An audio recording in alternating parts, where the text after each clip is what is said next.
रिंकू उपाध्याय जी बोले क्या?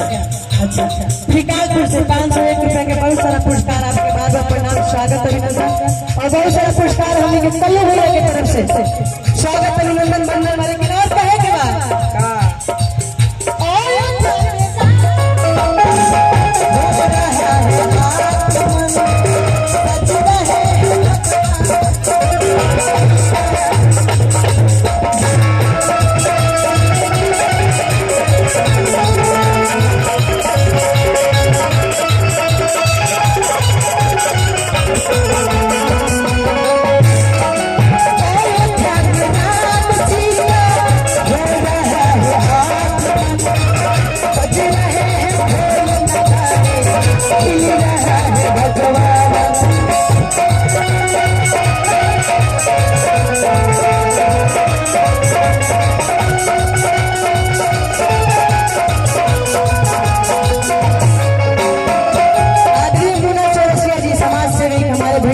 हजारों हजार रुपए के पुरस्कार आपके बार बार प्रणाम स्वागत अभिनंदन बंधन लेकिन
तरफ से हजारों हजार रुपए के पुरस्कार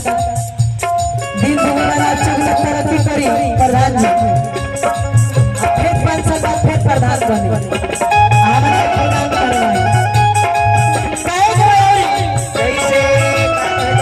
हे नाचतात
एक खाली चाह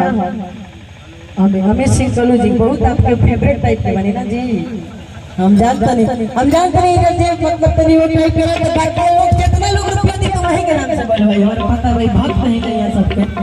वो लाइक करने की कलू भी बाहर